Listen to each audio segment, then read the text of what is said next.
It's time to start. So today we are going to start a new topic called voting or social choice. But before that, I want to answer some questions. Okay, so there are there are several parts about today's topics. So first, I'll introduce the background and what are the main problems. And then we look at the situation about voting or election with two candidates. And then we move on to elections with three or more candidates.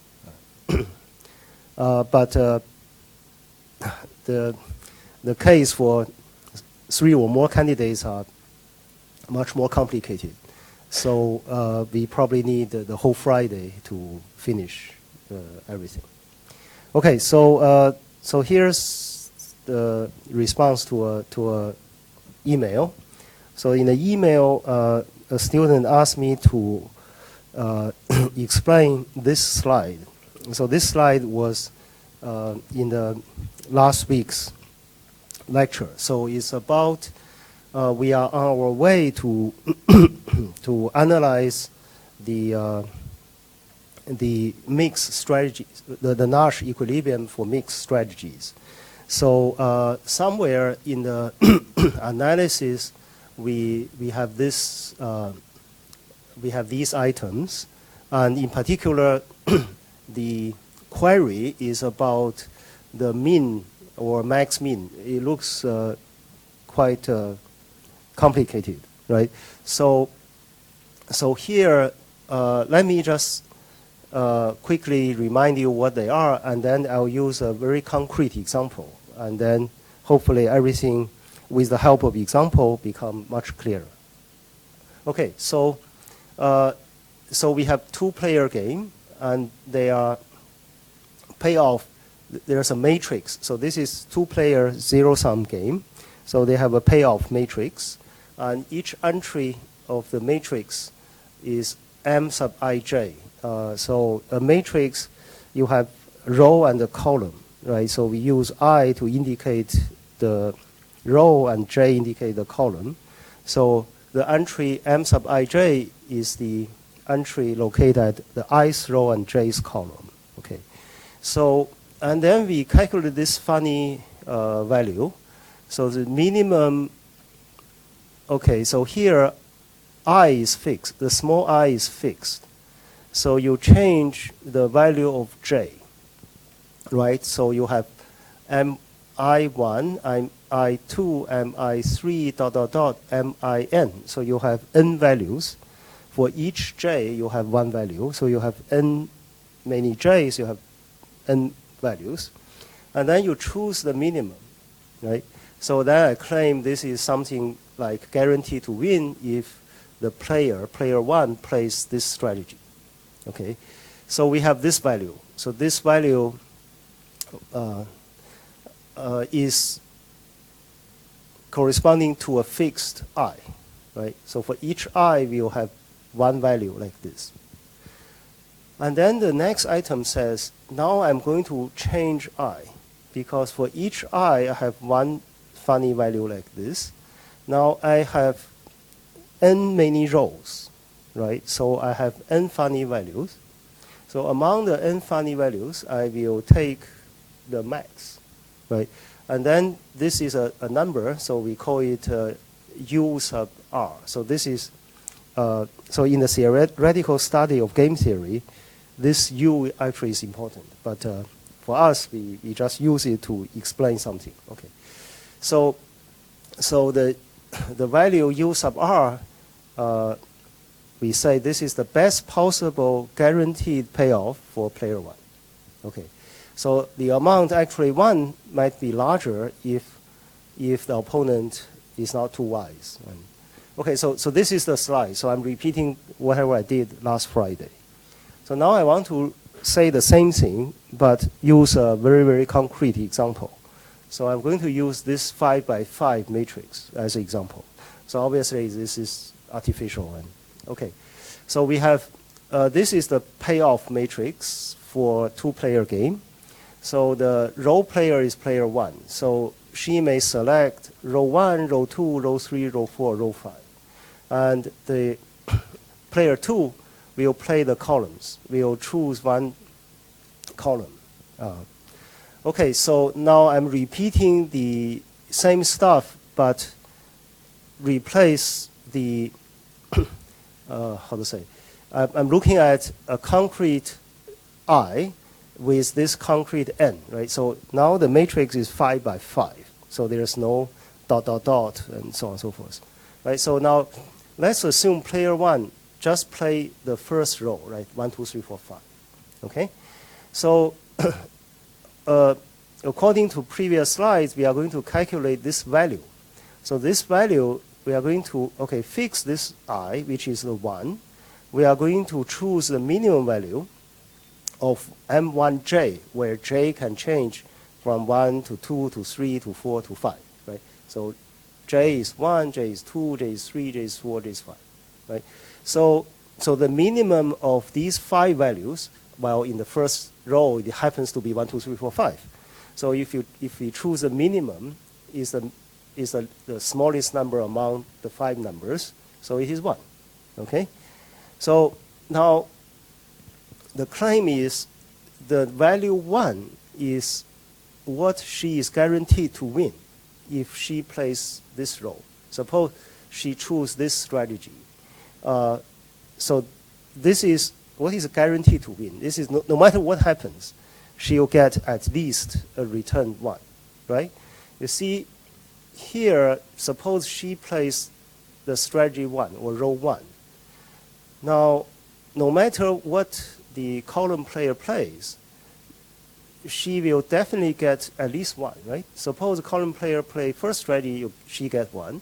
If the column player plays some other strategies, she'll get more. So it's guaranteed she will get at least this amount, which is the 1, right? So this is what I'm trying to say, okay?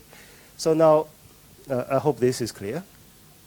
So the explanation of the one of the items says, one of the items says this, right? The amount actually 1 might be larger if player 2 choose a bad strategy, right? For example, if player 1 choose row 1, right? So this value 1 is the guaranteed payoff.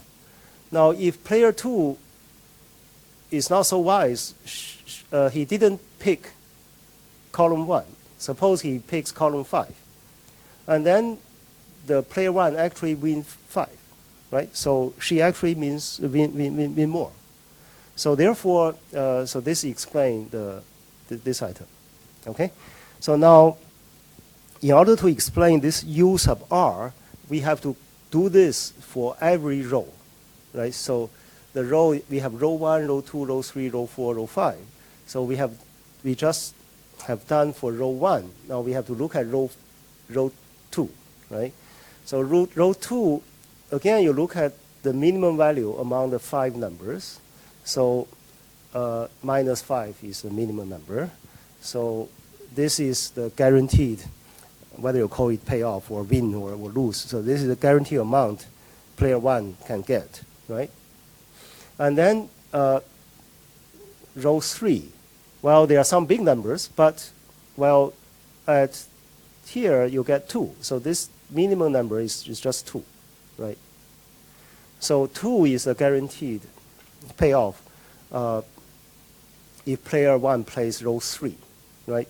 So these numbers are made up so that it looks significant, right? If player 2 choose some other columns, then player 1 can get lots more money, right? Okay, the same thing for row 4, the minimum number is minus 4. For row 5, you have minus 1 appear twice, but it's okay. So minus 1 is a minimum, okay? So you do the calculation for each row. And then the next, we are going to pick the maximum among the 5 numbers we just calculate, right? So these numbers like 1, minus 5, 2 minus 4 are what I just called funny numbers, whatever. Okay, so now you are going to take the maximum of them. Okay, so this is the term we just saw. So we have to take the maximum number among these funny numbers we just took, right? So now in this particular case, the maximum number, the max runs over these 5 funny numbers, right, which we saw in the previous slide. So look at these, the maximum number is 2. So that's the value for the role player. So the importance for so this number, U sub r, the importance is for player 1. This is the best possible guaranteed payoff, right? So it suggests that player 1 should play with this role so that guaranteed she'll get return 2.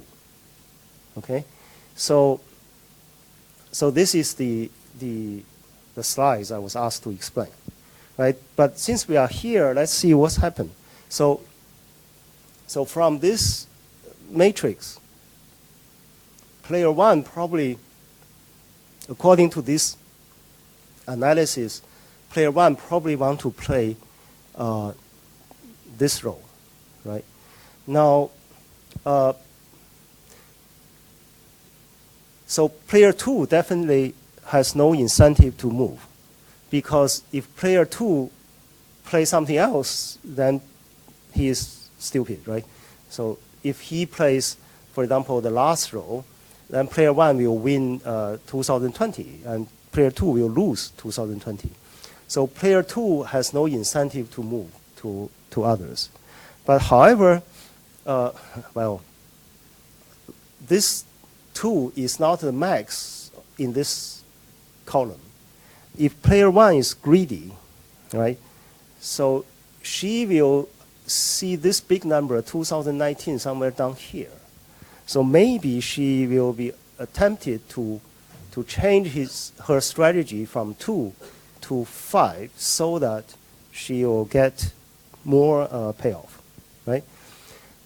Now, if she makes this move, well, that's bad. So sometimes she may be lucky get this payoff, but player 2 will notice this change. So player 2 probably will respond by playing one of those either strategy 1 or strategy 3, right? In that case, let's say, suppose player 2 plays strategy 1. So in this case, player 1 will lose $1, right? Instead of getting a huge amount, she actually lose, right? So well, then she will adjust, right? In this situation, if she notices player 2 plays strategy 1, well, obviously she wants to move back to strategy 3, right? So that she can get this huge payoff.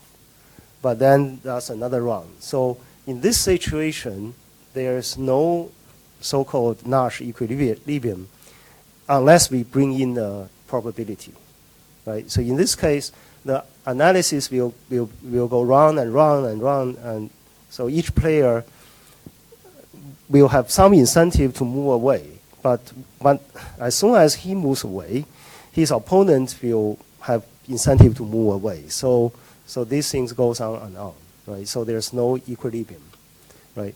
And then in the last part of Friday's lecture, we use a 2x2 matrix to say if we bring in the probability, if we bring in the mixed strategies, and then there is an equilibrium with certain probability, right? And actually Nash showed that if you have finitely many players, each player have finitely many strategies, then there's always a Nash equilibrium in mixed strategies, right? So that's the response to the query. I don't know whether the person is in the audience. So if you have further questions, send me email or ask me. Okay, based on what the email you send to me, I respond in this way. Okay. Okay. So so now let's move on to the real topic. So we are talking about voting and something called social choice function. Right? Okay, so here's the question is actually it's very interesting. I learned this by preparing the notes, so I think it's a nice topic. Okay, so the motivation is this, right? So we are trying to answer these questions. Okay, so suppose we have an election, right? So how do we choose a winning candidate? Okay, that's the question. And then we are trying to pursue an ideal system, right? So the question is there a perfect or best voting system? Right? Can we achieve the best? Right? Okay. So now, obviously, before we attempt to answer the question, like question 2, we must figure out the meaning of the words, right? So what do you mean by perfect? What do you mean by best? Right? Maybe for you it's best, but for other people it's worst. And so we have to find some common criterions, right? Okay. So now, we need to find some characteristics or these desirable properties. So what kind of properties do we want from a voting method, from the system, right? So now, after we lay out these nice things, right, we'll see, is it possible to get them all? Right? Suppose I want 1, 2, 3, right? Is it possible to get all 3? Maybe it's impossible, maybe. Okay, so these are the questions, right? So it's quite clear. Well, let's look at one artificial example, right? So I'm going to say the same motivating question, but in a slightly more concrete way. So let's imagine we want to get a class president, I don't know. So we want to get someone from this class, okay? So suppose we must get someone. So we'll vote, right? So we assume that everyone in the class must cast a vote. Okay, so we should write, the guy who should write the name, right, to vote for someone. Okay. Okay, so now we want to choose a voting method, or the fancy word is social choice function. So that is a method which selects a winning candidate given the vote of the class, right? So we vote first, and then I collect the votes. So we must now find a way to gather information from these votes, then to get a winner, right? So that's the part. So what method should we pick the winner? And we have to give reasons, right? Okay, so now if you try to do this, then there are more concrete questions, right? So the following things might come up. So the typical way is almost everybody knows this, right? So we should, the majority, if majority goes for someone, and then that guy win, right? So now the question is this the best way, right? If it is, in what sense, right? So is picking the candidate with the most votes the best way? Right? The answer probably yes, but we want to give reasons. Now, well, what happens if there are 2 persons who are more than, or 3 persons, they get the same number of votes? In this case, what should we do, right? There's no clear majority. So then there are some suggestions, say, maybe we drop one of the votes so that the balance is a break, or we toss a coin and to see the lucky guy, or we allow to have a tie, right? So maybe we can take two person.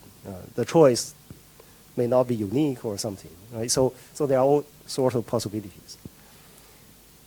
And then this is probably not our topic, but in real life it could happen something like this, right?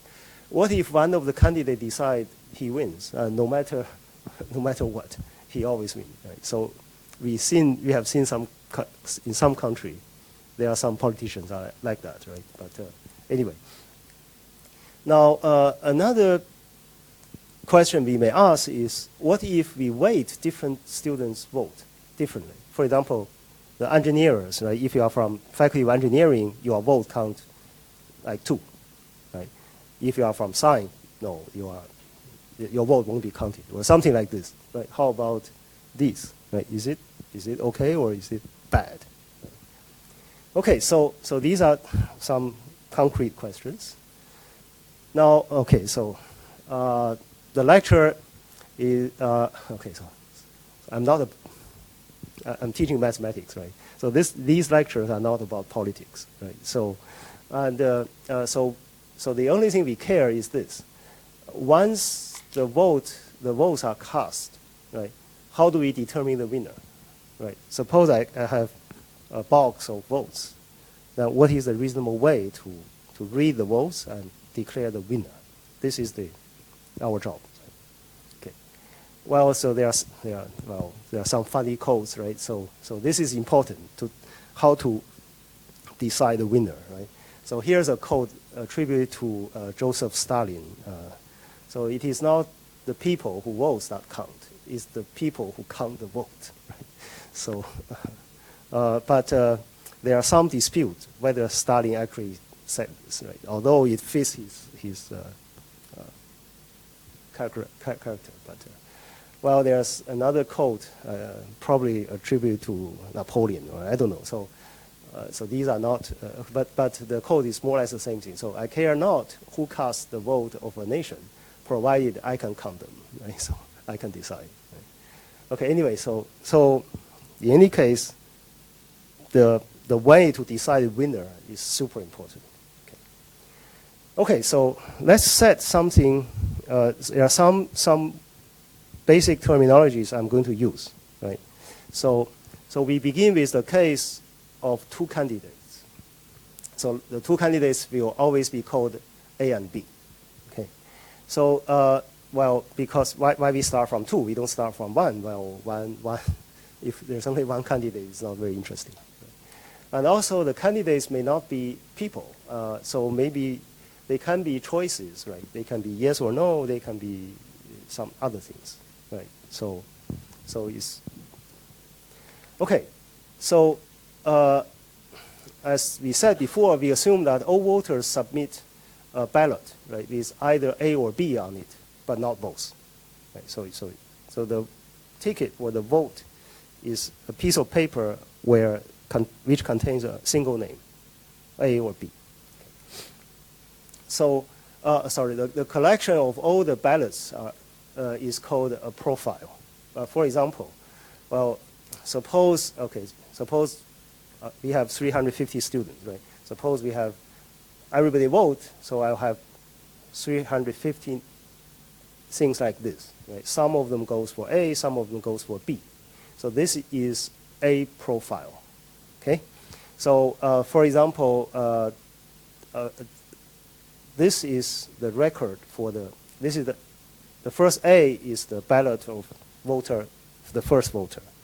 There's a second voter, this is the B here is the ballot of voter 3, right? So everybody will have a corresponding cell, and then his or her vote will be there. Okay, so that's the profile. Okay, right, so far so good. Okay, now, so what is a social choice function? Or what is a voting method? It's a function with the domain of, the domain is the set of all possible profiles, right? So the profile is the fancy way of saying that box of ballots, right? So I line them up, and then, so that's, I have a profile. So the domain will be the possible profiles, okay? So for each possible profile, I have to make a decision. So the function will send the profile to the codomain, but the codomain will be 3 items. Will contain 3 items: A wins, B wins, or tie. Right. So I will look at the box of ballots, and then the voting method or the social choice function will determine the winner, right? A wins or B wins, or sometimes there's a tie. no other possibility. Okay, so this is a mathematical model, right? So the input will be the profile, the output is the winner, either A or B or tie. Okay, so this is clear. Well, let's give a okay. Example is easy, but let's give a non-example. Something is not a social choice function. So let's suppose we pick winner by flipping a coin, right? After I collecting all the votes, I never look at it. Instead, I take out the coin and flip, right? So if head, then A wins. If tail, then B wins. Is this a social choice function? It gives us a result, right? Is this a social choice function? The answer is no, because this method could pick different winners from the same profile, right? Because the tossing a coin, there's some random things involved, right? From the same profile, sometimes produce A, sometimes produce B, so it's not a function. So therefore, we do not allow these, right? So, but perhaps we never worry about this. Only some mathematicians worry about the scenario like this. Anyway, so I hope you are with me up to here, right? The social choice function. So this is the way we decide the winner. Okay. Okay, now everybody knows this is a good method. It's called simple majority method, right? So whoever gets the most vote win, right? So, okay, so the simple majority method is the social choice function that given a profile as input, output the candidates with the most number of votes, right? Or it output tie if both candidates get the same number of votes. So this is the definition of this function. I think it's quite clear. Right? We know what it means. Okay, let's look at one example. So this example suppose I only have 5 student vote, right? So in this case, A gets 3 votes, B gets 2 votes, so A wins. Okay, so that's now the profile. I can change the profile in a different way. Okay, so observe that the simple majority method depends only on the number of votes cast for each of the candidates, not who cast them, right? So we can simplify the input to a table, to a tabulated profile. So listing only the candidate and the number of votes, right? For example, just now we have seen this profile. Now, actually, I can list it as a table. So here, Mr. A gets 3 votes, Mr. B gets 2 votes, right? Because for that particular method, it only depends on these 2 numbers. It doesn't depend on these forms, right? So sometimes we will use this terminology, tabulated profile, to describe things. But okay. Well, there are tons of other methods. Some of them are reasonable, are used in the world. Some of them sounds bad or ridiculous. And okay, so it's fun to look at the spectrum. Okay, so just now we see the simple majority, right? So whoever gets the most vote wins. Now there's a variation called a supermajority, right? So you can draw the line. Let P be a number with, okay, the P will be a percent. Okay, so something like you choose a number like 50% or 60% or 75% or 100%. You choose a percentage, and then require, so the supermajority method with the parameter P says whoever gets at least P% wins.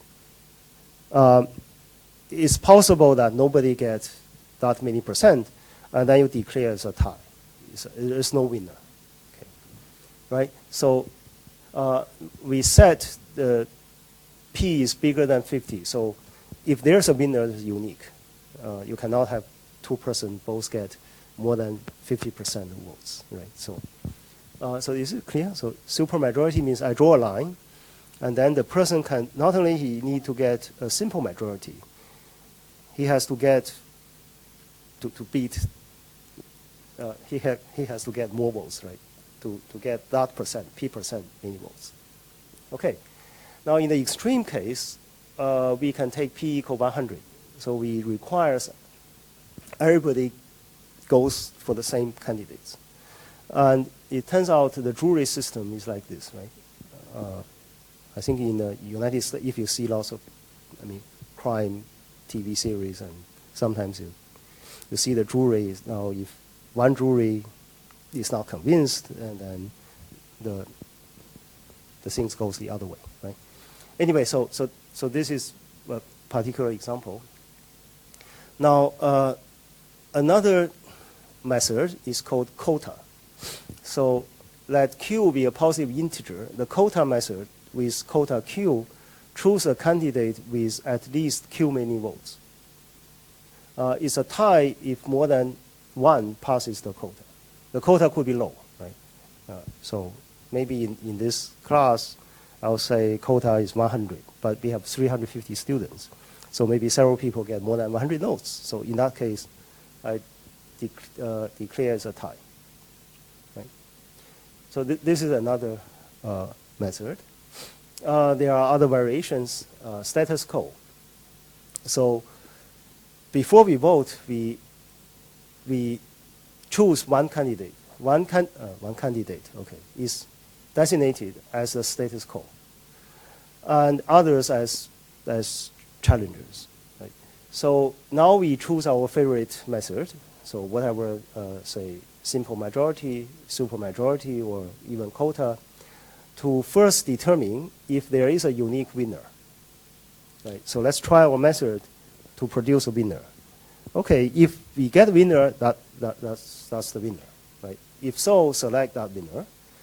Now, if there's a tie, and then this status quo is used to break the tie. Right? So we select the status quo. Okay, that's also a method. Okay. Now, there are other methods.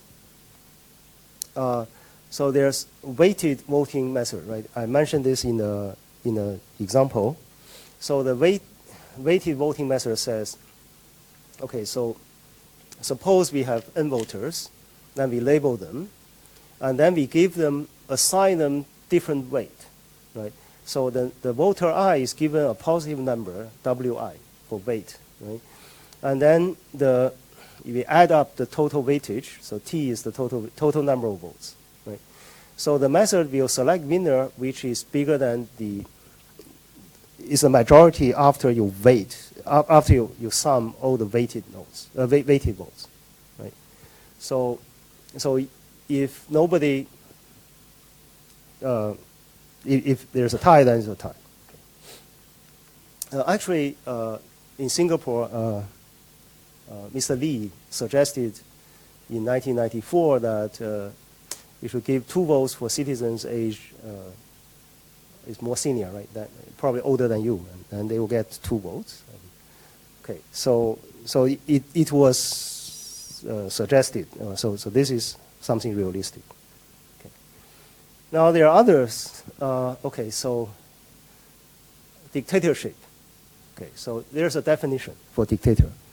So a particular voter is chosen to be the dictator, and the winner is whichever candidate the dictator chooses. Right. So it's clear, right? So the procedure, no matter how you vote, the winner is the guy chosen by the dictator. His vote is the most important. Others doesn't count. Okay. Well, the previous lecture used this as example. So everyone votes, but Vladimir's vote counts, and other people doesn't count. So this is, if such a Vladimir exists, then he's a dictator. Okay. Another example is monarchy. Right? So a particular candidate is chosen to be the monarch, and is a winner regardless of the votes. Right? He's like a king, right? So No matter how you vote, the king is the king. It's still, he wins. Okay. Is this okay? Well, theoretically, a social choice function is just any function. You can do whatever weird things you want, right? So there you can design something called a simple minority, for example. Candidates with the least number of votes wins. Don't ask me whether this is realistic. Probably it's not, right? And it's a tie if both candidates get the same number of votes, right? So it's probably not very realistic, but it's a method, right? It's a method to decide winner, right? So on paper, it is a social choice function, okay? And lots of others. One, okay, so, well, you can think of some strange things. And, okay, so we have so many methods. Now, let's try to rule out the bad ones and only pick the good ones.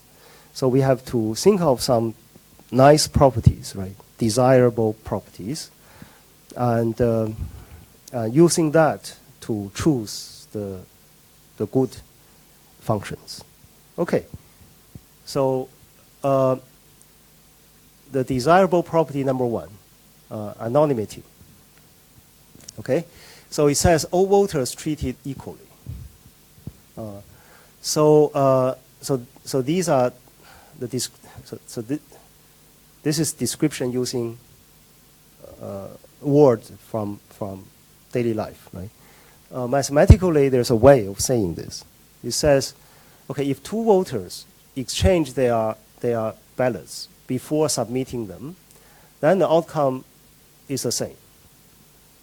Because suppose before submit and we swap our ticket, right? So the number of votes the candidate gets remains the same, right? So it shouldn't affect the results. Okay, so in other words, rearranging the votes does not change the outcome. So this is called anonymity. Okay. Well, dictatorship fails this because that guy's vote is really important, right? It's not anonymous. For example, if I and him change the vote, suppose we vote for different people, then the result changes, right? So dictatorship are not anonymous. And then for the weighted voting method is also, it fails this criterion. Because if you change the ticket with a senior person, with your grandfather, then probably the result will affect the results, right? So there are examples who fail this property.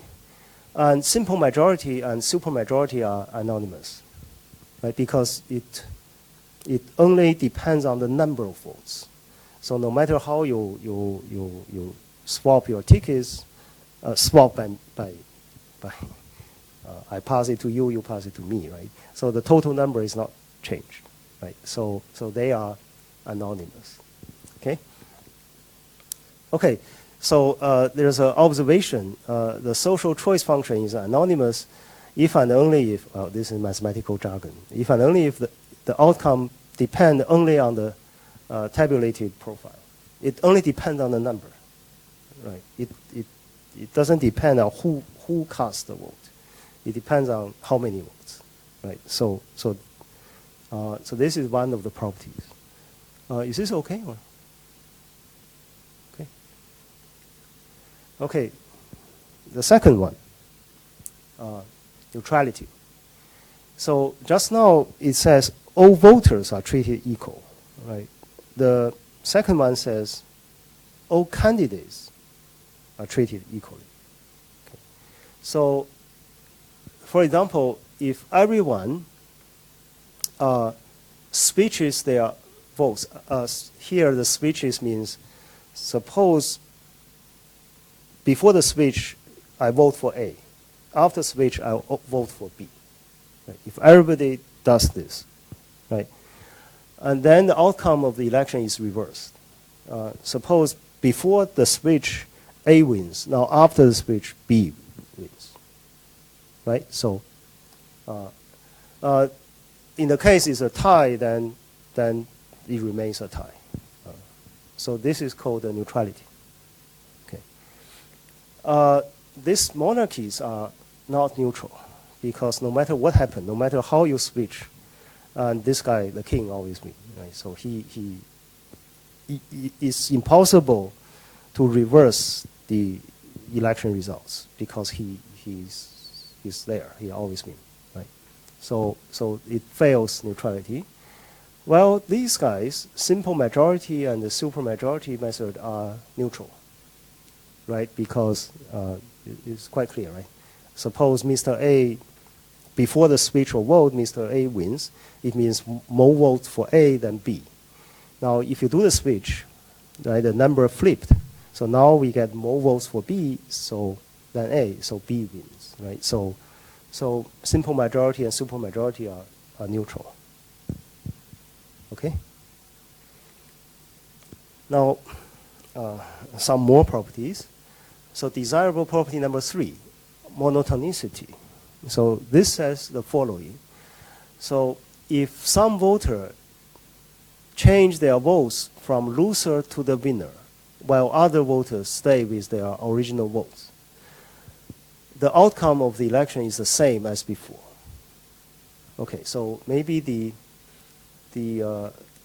next, in other words, is more is clearer.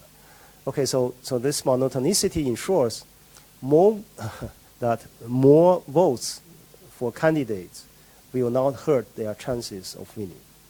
Right? So it says if some of the vote goes from the loser to the winner, so the winner gets more votes, right? And then he should remain to be the winner. It's quite natural, but this is a property. Okay. Again, the simple majority and supermajority method are monotone, because if for example, if Mr. A already enjoy a majority, now some people originally vote for B, switch their votes, change their vote from B to A, then A will get more votes. So he will win.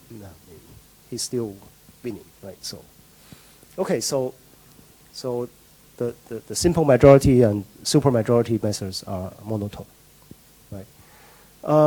Okay. So it claims that dictator and monarchy method are also monotone. Is it true? So the dictator, right? The dictator, suppose he votes for A, right? So now he votes for winner, right? So you cannot change his vote. Monotonicity means you only change the choice from the loser, right? So you cannot change the dictator's vote. So other people you can change. But, well, by definition of dictator, no matter how you change other people's vote, it doesn't matter. His vote decides, right? So dictator satisfies monotonicity, right? And for this monarchy, it doesn't change anything, right? So therefore it's monotone. No matter how you change, it doesn't change the results. So, okay. Our artificial example, this simple minority fails this because originally he might get less votes, right? But after the change, he probably get more votes. And then suddenly he is not minority anymore. He become majority. Then he lose. So this weird, stupid example fails this monotonicity. Okay, so right, so it's quite easy. So well, yeah. So we have seen three property already. This is almost the last. Okay, so on Friday we'll see tons more, but today you won't see too many. Okay, so there's another property called decisiveness. You can guess the meaning, right? So a social choice function is decisive if it always chooses a unique winner. In other words, there's no tie, right? So no matter what profile I get, I can read from the profile get a winner, unique winner. Okay, so this is very decisive, right? There's no tie. We can. Now a social choice function is nearly decisive if, okay, so it's possible to have a tie, but only one case. Okay, so let me read it. If the only situation in which a tie can occur is both candidates receive the same number of votes. This is the only case there's a tie. All other cases, no tie. Okay, so this is nearly decisive. So only one exception. All other cases decisive. Okay. So the simple majority method is nearly decisive but fails to be decisive, right? Because simple majority, suppose you have even number of voters and they split evenly, right? Half of them goes for A, half of them goes to B, then you have a tie. There's no simple majority. So that's the that's the only case it does not decide the winner. But according to our definition, this is nearly decisive. Okay, so now the quota system is not decisive, whereas dictatorship and the monarchy are decisive. Right. So dictatorship. Obviously, the dictator, he votes, right? So his vote will produce a winner. So it's always decisive. Monarchy also, same thing, right? So is this okay? So decisive. Okay. Now, here's a question for you. A perfect or best voting system should at least be anonymous, neutral, and monotone. Do you agree or not? That's another question. Whether it's possible or not, it's possible because simple majority satisfy all these. So it's possible, right? But I hope we agree, right? These properties are reasonable properties. It's not damaging, it's not bad, right? Okay. Now, majority rules, the simple majority enjoys all three properties, but it is only nearly decisive, right? We have seen that. Okay. Now here's a question. Right? Can we find a social choice function that is, okay, satisfy the three desirable properties and also decisive? Can we somehow change the criterion so that it satisfies these nice properties and become sharper, become decisive? Is it possible? Right. Okay, so that's really a big question, right?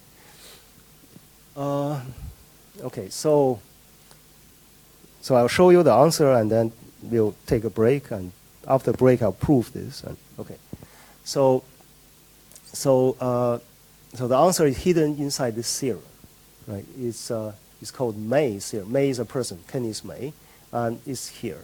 I try to cut the picture, but the resolution is too low. So if I cut it, it becomes too bad. So this person is Mr. May. Okay. So in 1952, Kenneth May proved that the only voting method for two candidates, which is anonymous, neutral, monotone, and nearly decisive, is the simple majority method. Well, this is just a theorem. It doesn't look like it answered the question, right? So it just says okay. So I'm going to repeat this theorem 3 times at least. Okay, so here. So here's 1 time. So May's theorem says this. In an election with 2 candidates, a social choice function that is anonymous, neutral, monotone, and nearly decisive is a simple majority method. I'm repeating myself. Okay. So is it clear? So it says the only function satisfy these is this simple majority. Okay. So in other words, if we have any method which satisfy these 4 properties, and then it's essentially the simple majority method. Right? You may have a different description. You may say the way I do is like this and that, but as long as it satisfies these four things, it turns out to be it's the same as the simple majority. It produces the same winner as the simple majority produce. Okay. So therefore, the simple majority method is the only voting method have all these properties, not just the ones we have studied. Right? Just now we have seen examples. So this is a theoretical result. This is a mathematical theorem. So the theorem tells us, okay, among all possible theoretical possible voting methods, the simple majority method is the only one satisfy these 4 properties. Okay.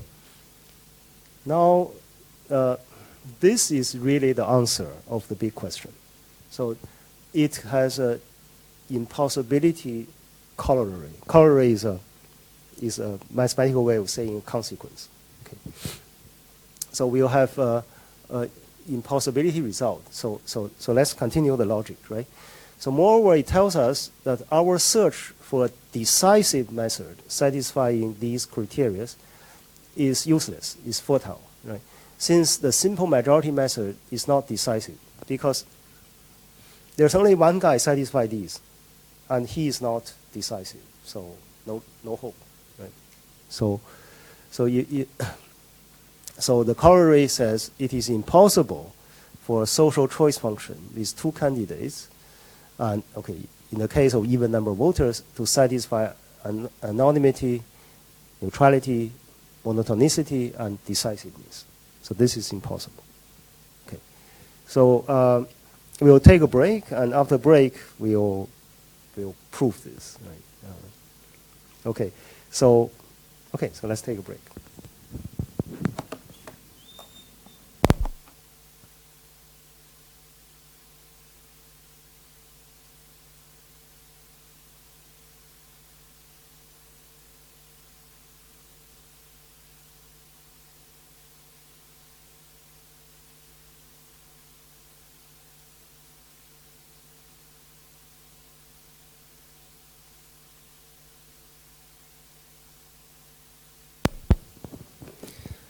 Okay, so now let's continue.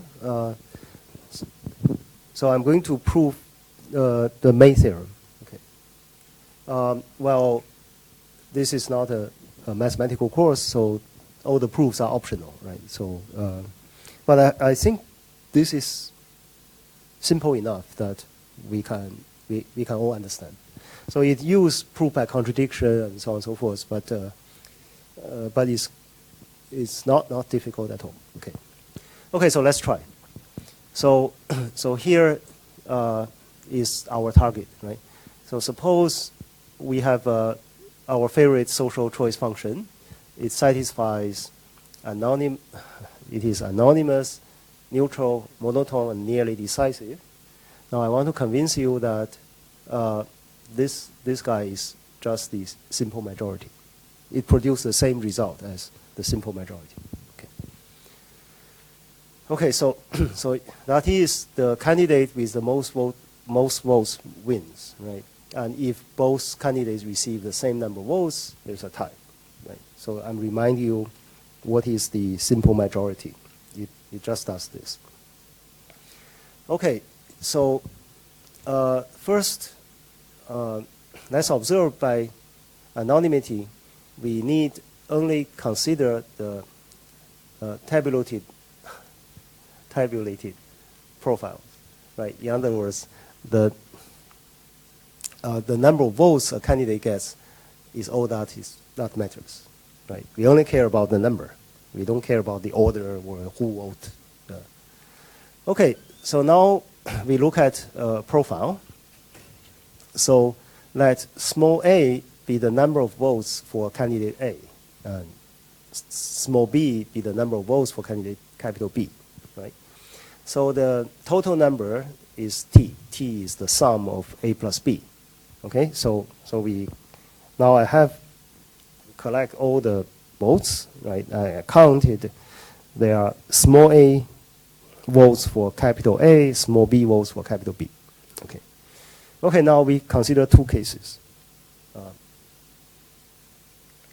So case one, the the total number happens to be an even number, right? In this case, we have a slightly more complicated argument because when it is even, there's a possibility to produce a tie.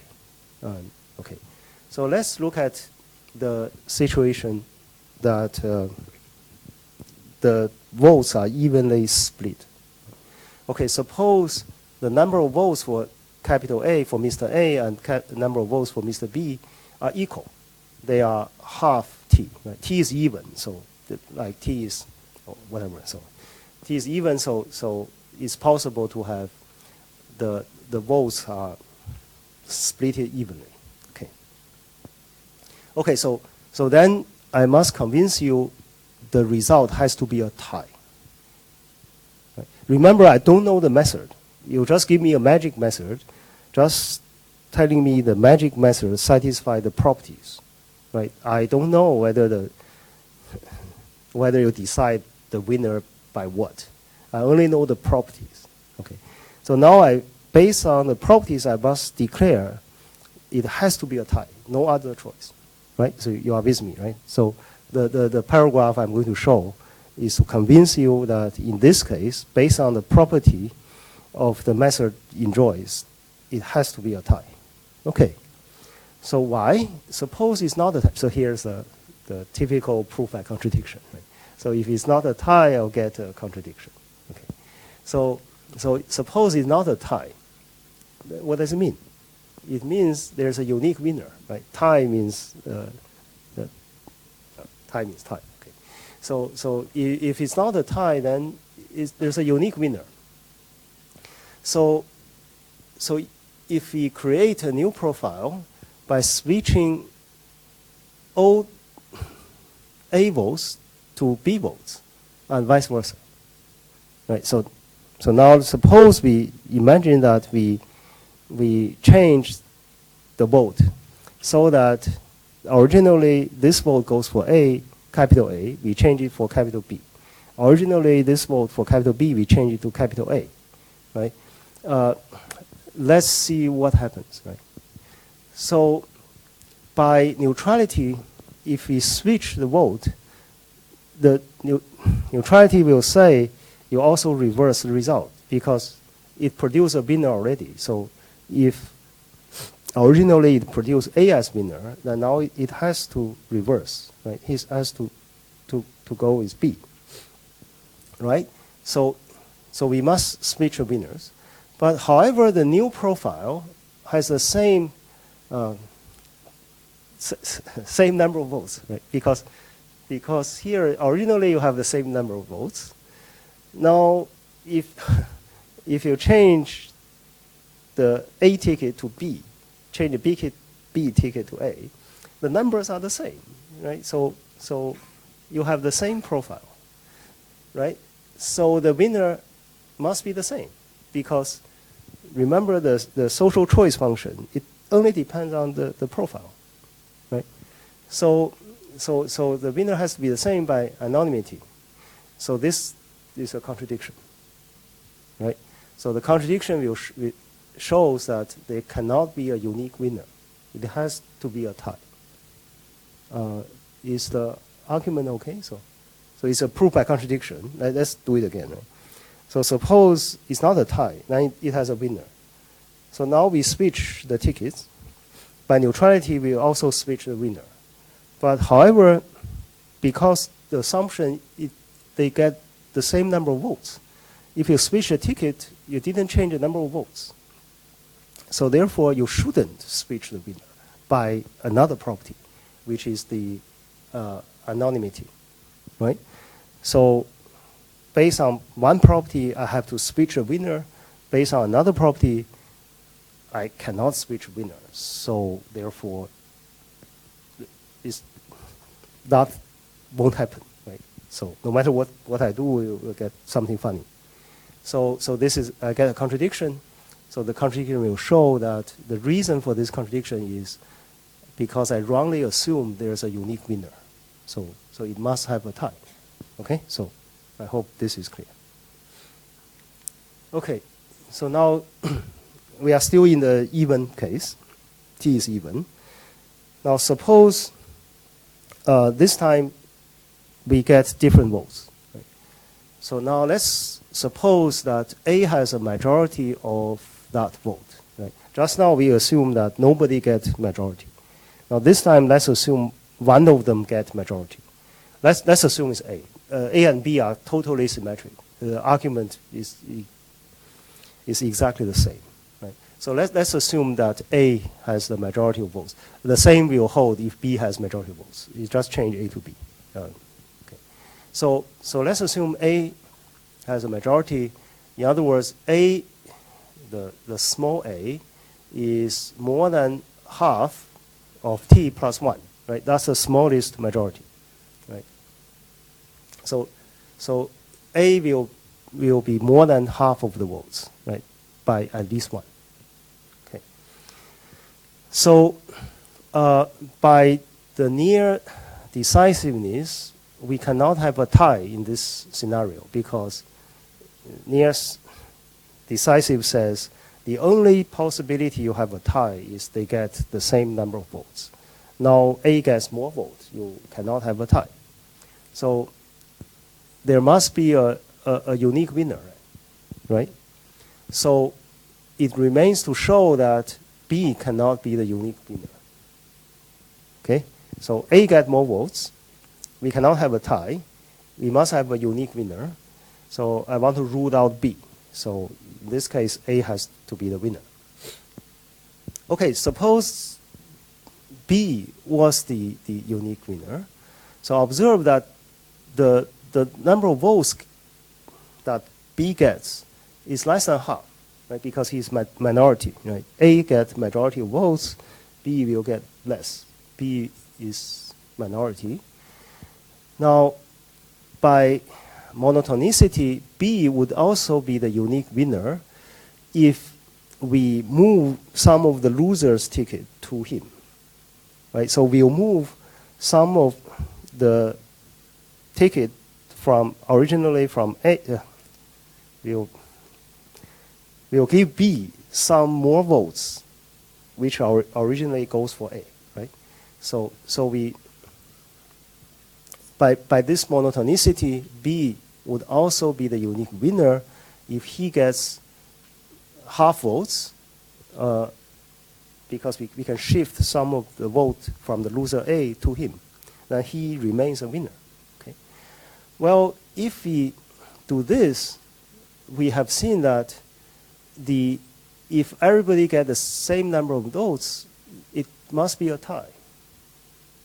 So we cannot have B as unique winner. So again, we have a contradiction, right? So this contradiction shows that B cannot be the unique winner. And we know there is a unique winner, so it has to be A, right? Okay, so one more time. Okay. So the situation now is A has a majority of votes. So the small number, the small a is more than half. Okay. Consequently, small b is definitely less than half. Okay. So I want to convince you A must be the unique winner. Okay. So first, it cannot be a tie because the voting system satisfies the property nearly decisiveness, right? So if one person gets more than the other person, there's no chance to get a tie. So there must be a winner. Okay. So now the winner is either A or B. So I want to convince you B is not possible. Okay. So we are here. I want to convince you B cannot be the unique winner. Okay. Suppose B is the winner. Now I have to use another property called monotonicity. Right? If B is a winner, he won by less than half votes. Now I'll give him more votes so that he gets exactly half.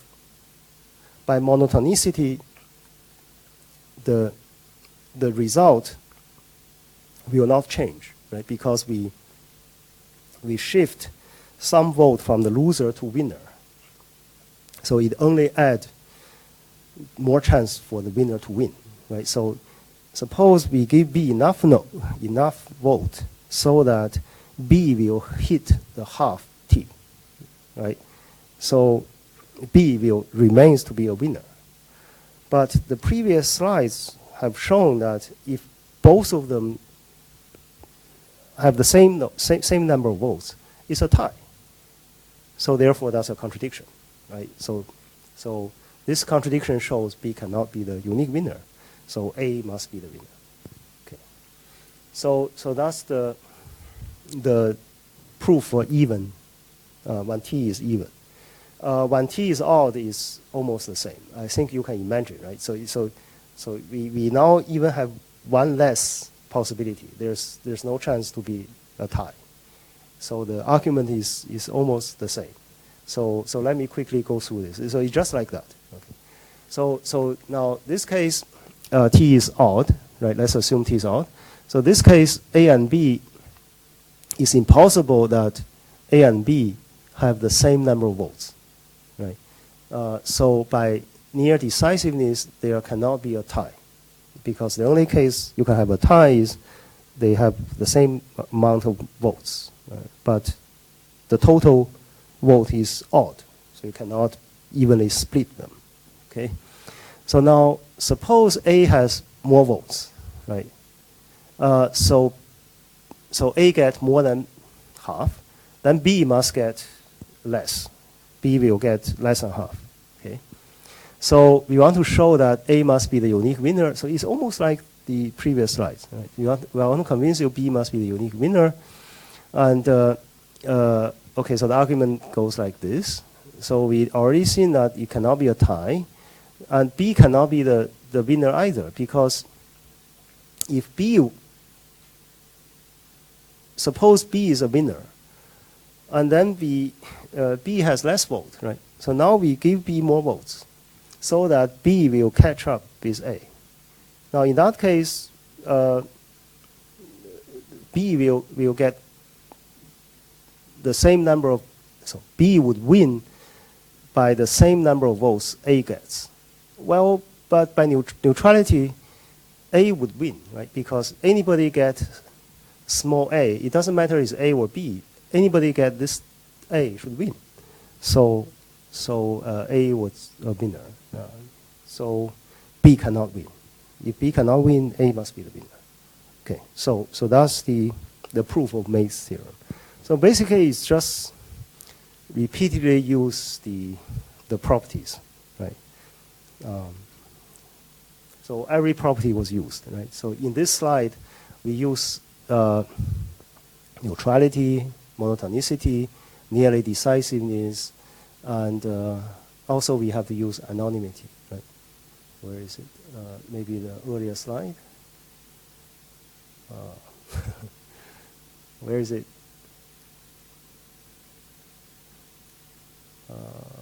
Here. So there are anonymity, right? So we use all four properties, and we are able to show the conclusion. Okay. So there's no, it's just logic, right? There's no there's no tedious calculations, and no, it's just by logic. It's like this. Okay, so this optional proof ends our discussion on two-candidate elections. So in short, two candidate for the voting system for two candidates, we have a clear best system, which is the simple majority, right? So it satisfies these, and we cannot improve. So it satisfies the things we want to have, and there's an impossibility theorem shows you cannot make it better. So that's the clear winner. So that explains our intuition, right? So we believe this is a good system, and indeed, mathematically, it is a good system. Okay, so that's for two candidates. Now, for three candidates or more, it's completely chaos. It's bad. So we'll see. So we have many systems. We'll have many criterions, or so it's complicated. So we'll see, but it's fun. Okay. Okay. So let's move on to see the three candidates. So let's look at one example first, right? To see what kind of problem can we have. Okay. So suppose we have three candidates. The meaning of the letter will be clear in the next slides. Okay. So there are the B, G, and N. So then in the election with this amount of votes. And again, the background for this number will be clear in a moment. Okay. So if you look at the table, okay, this amount of people goes for, okay, so the ticket will rank their preference.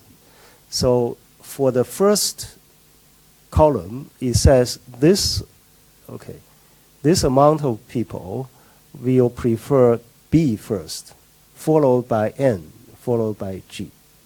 Right? The second group of people, there are these many, and they prefer B first, but they prefer G as second and N as the third, okay, and so on and so forth. Okay, so these are the results. Okay, now, well, these numbers are so messy. The summary is, if you add the first two groups, you produce the total number which prefer B, which choose B as their first choice. Right? If you add the third and the fourth column, you get the total number of people who prefer G as their first choice. Okay? Okay, so now we have this. Now, a question for you. Who should be declared the winner? So we have seen the results, right? So now we get all the votes here in the box. Then we count, we get this. Who should be declared winner? Okay, so the same table. Okay, so observe that candidate B, this B, receive, I don't know how to say this, plurality of the first place votes. But it's not a majority. Okay, so let's see. So here, B actually beats G by a tiny fraction, right? But there are still there are so many votes which prefer G than B, right? So compared to these, to the 97,000, the difference here is just a couple of hundred. It's not significant, right? Okay, so B does not get a majority. However, a majority of votes, you add everything up, prefers G over B. Okay, so where are we here? So we are saying B receive more votes than G. So by one method, this plurality method, B should win, right? But the last item says, if you look at the preference, somehow G should win, right? So that's the tension between this. So actually, this is a okay. So this is a fictional example, but based on something real. Okay. So B is George W. Bush. and this is Al Gore, right? And this is Nader. So it's Republican, Democratic, and Green, right? So actually the numbers are come from so this is the year 2000 U.S. presidential election in Florida. Okay, so here is a real figure. So what the artificial one here is we sort of invent the preference order. So originally, you have the total number of people vote for Bush, which is this number. The Al Gore will get this, and Nader will get this. So these are the numbers we had, the total numbers we get here, and then you add this. So the splitting of the group is artificial, but the other figures are real figures. Okay. It turns out George W. Bush won the election, right, because he claimed Florida, and that's decisive, and then he claimed the whole country. Okay, so this is this story was real. Okay, so the result, as I said, so Bush won, and okay, so but however, it is reasonable to assume that Nader's supporters prefer Gore to Bush. Well, this is because their political view. Somehow, the Democratic and the Green are closer. So it means the majority prefer Gore to Bush. But however, still the result will say Bush win the election. Okay, so the plurality method cannot reflect this preference.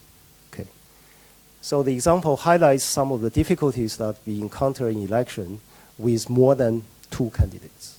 The complication happens because we have three candidates. Okay.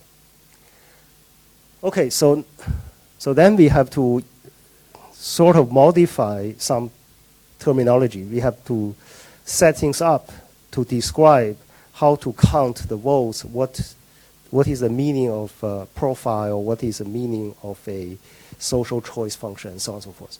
These are very reasonable, but let's go through them. Okay, so we will now consider such elections, elections with more than two candidates. So with arbitrary finite set of candidates, we will call them A, B, C, and so usually it's three. And for some example, we will have A, B, C, D, E, but okay, anyway, so every voter now, because we have more than two persons, so it's not, the vote will not contain only one name, right? So the ballot become more complicated. So every voter will submit a preference ballot on which he or she lists the candidates in descending order of preference. Right? For example, suppose we have three candidates, A, B, C. So the possible preference ballot, there are 6 possibilities. Let's look at one of them. Let's look at number 5. So number 5 stands for some voter prefer C most. Right? C is the highly preferred nodes, right? Because this is in descending order of preference. So C get highest preference, followed by A, and then followed by B, right? So the others are the same. Totally, there are 6 possibilities. Okay. So we will also assume the voters are rational in the following way.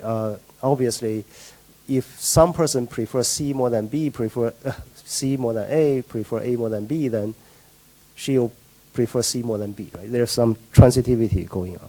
But these are quite natural. Okay, so the collection of all these preference ballots casted by a fixed voter is called, by a fixed election, is called a profile, right? For example, this is an example of a profile. So the profile is, in the two candidates, we'll get a box of votes, right? Now we still get a box of votes, but each vote will have three, for example, if there are three candidates, we will have three names with an order, right? So the ballot, so the profile looks like this.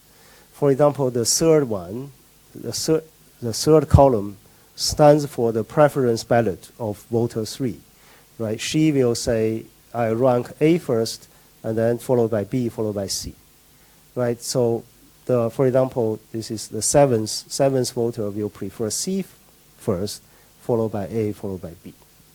Okay, so our job is to decide from this table who is the winner.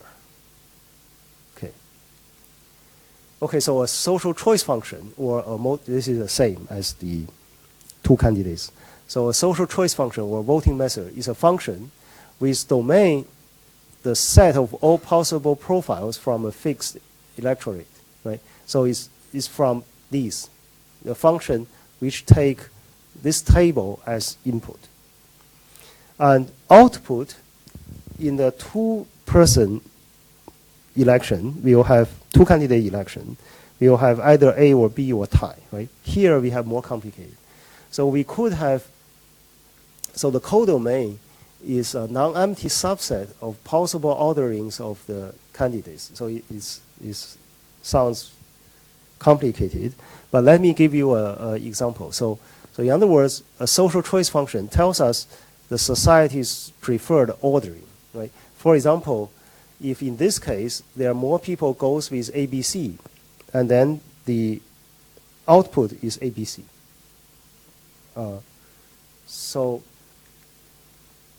Right? So the input is the profiles.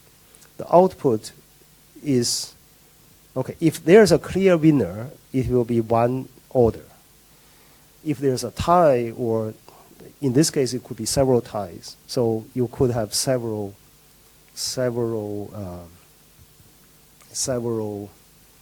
lists, right?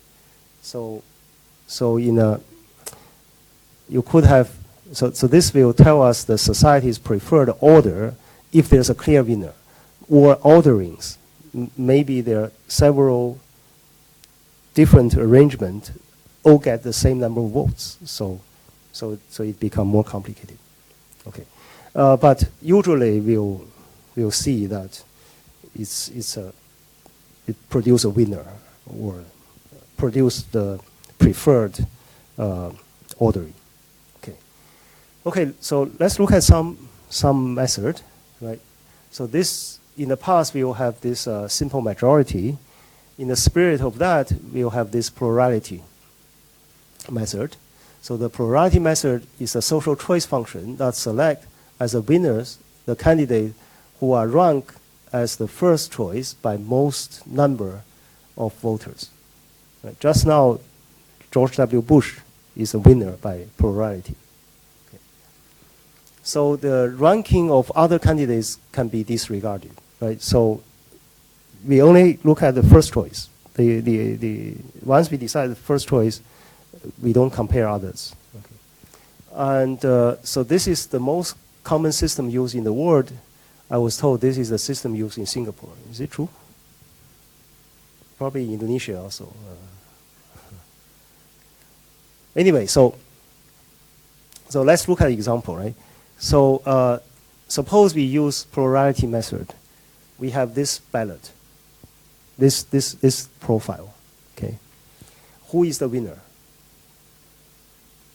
Well, okay, so we have ABC, ABC, ABC, 3 ABC, and 2 BCA, and 2 CAB, right? So the ABC gets the most votes, right? So the output will be ABC. If it only choose one person, A will be the winner. Okay. Now, what is the situation? We have a tie. So, for example, suppose the last guy, if the red C become B, and then you flip the here, so you put B here, C here. Suppose the last vote is different, then you have 3A as first choice, you also have 3B as first choice. So in this case, we have both A and B wins. So because both of them get the plurality. Okay, so it can produce more than one choice. Okay, so note that we did not require the majority of first place, right? So because it's too difficult to get majority. Suppose you have many candidates. It's very likely that maybe some person get 40%, 40%, and then 20%, right? It's not easy to cross the 50% bar. So we do not need to require majority of first place votes for a candidate to win in this method, and we cannot do because otherwise it could result no winner being picked, right? Violate the social choice function, must produce a non-empty set. So we have to produce winner, so we cannot require that it must be a majority. Okay, so we'll return to this in a moment, but let's look at this tabulated profiles. So again, as we have seen in the two candidate case, this plurality method only depends on the number, right? So we can consolidate the profile into this form, right? So the order ABC gets 3 votes, BCA get 2 votes, CAB get 2 votes in the earlier example. So only this matters. Only these numbers 3 to 2 are important. It doesn't matter it's voter 3 who goes with this or voter 5 goes with that. So only the number is important. Okay, so we have seen one method, and then we are going to talk about what is good about plurality, what is bad about plurality, and along the way we are going to introduce lots of other terminologies. So today we'll introduce only one. So this is called Condorcet candidate. So he's a French and in the 18th century, and in the social choice theory, I think he's very, very important. So let's see what is a Condorcet candidate.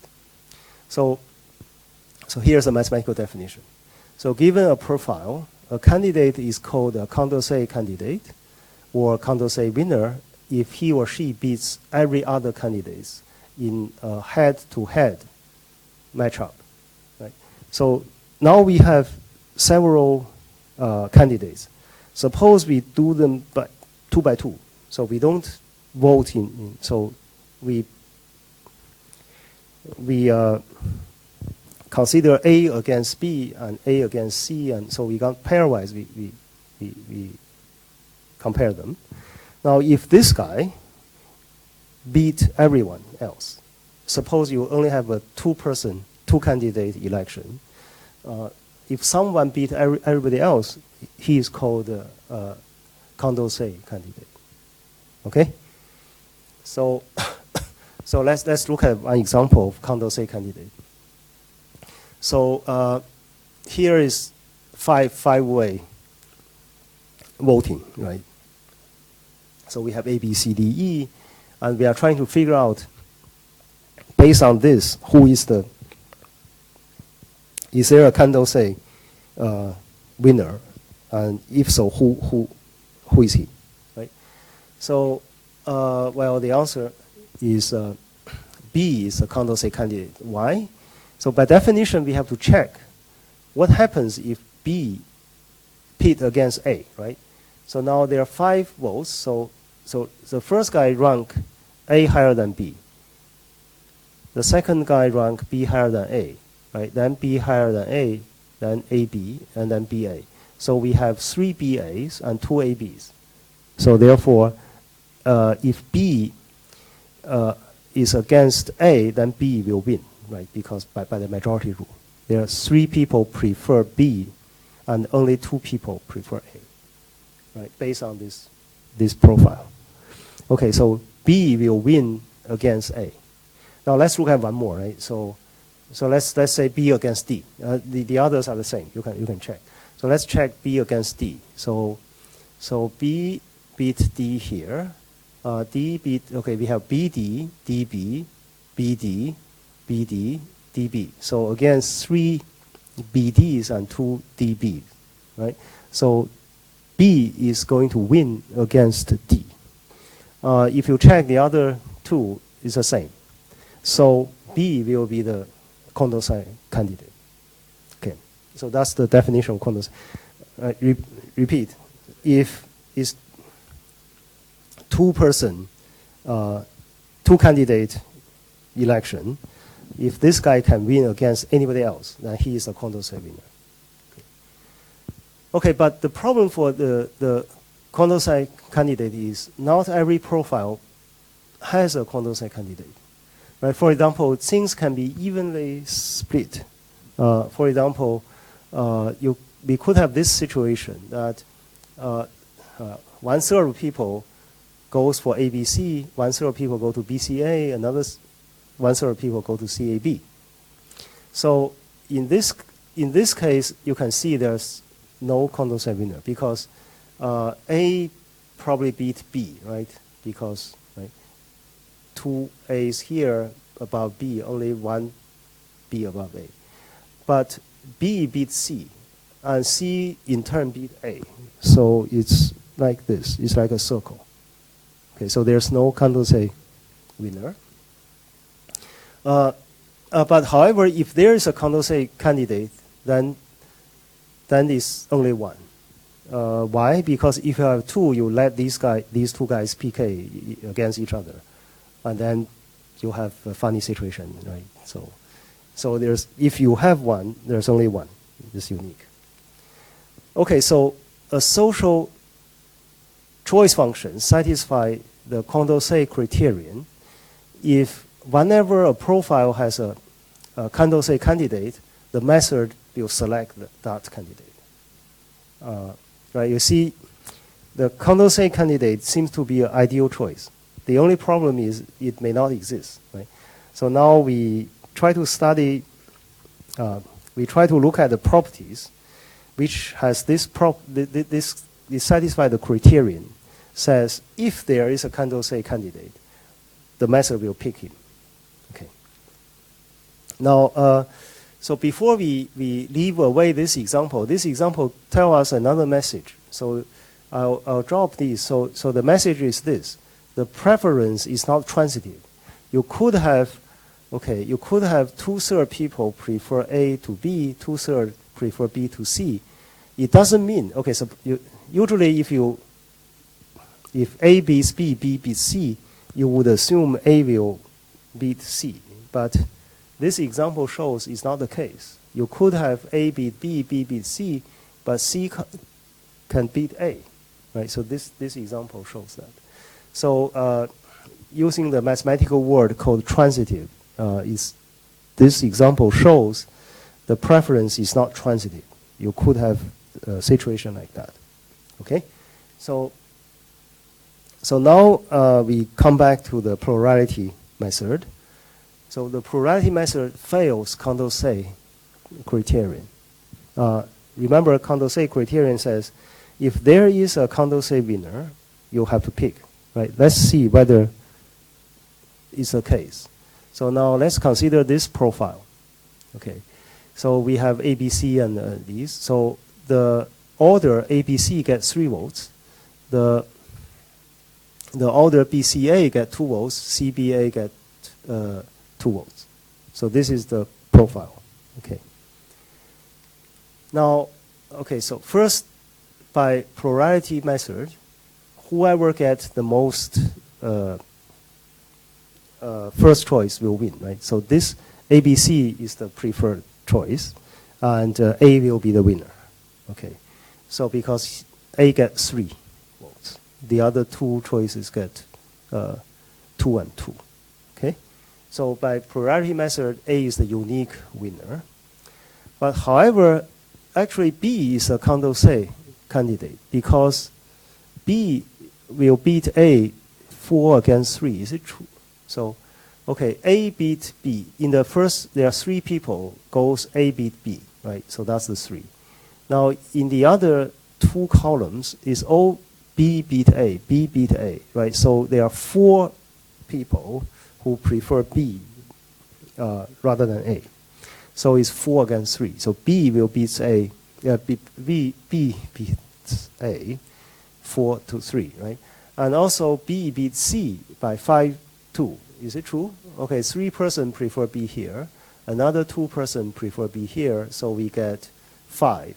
And the last column, people prefer C more than B, so only 2, so it's 5-2, right? So B is the Condorcet candidate, but this plurality method fails to pick B out. Instead, he says A is the winner, okay? So this is, somehow it shows plurality method is not ideal, right? And actually, it's even worse. So in fact, so here we know that if it's A against B, then B wins, A will lose, right? A cannot beat B. Actually, A cannot beat C. You see in fact, A loses 4-3 to C. Is it true? So here, 3 people prefer A more than C, but these 2 persons prefer C more than A. And so are these 2. So there are 4 people prefer C than A. So A will, if there's head-to-head, A against C, A also lose, right? So A loses 4-3 to C as well. So that makes the result even worse, right? Because you declare a winner, and this winner, if it pits against, if it's head-to-head against B, he loses. Head against C, he loses. But only in this situation he wins. There is a name for these. It's called anti-Condorcet, but I don't think we should introduce too many names. I'll stop here. Next, on Friday we'll see more names. Right? We'll introduce 4 or 5 new methods and compare them. Okay, so. See you on Friday.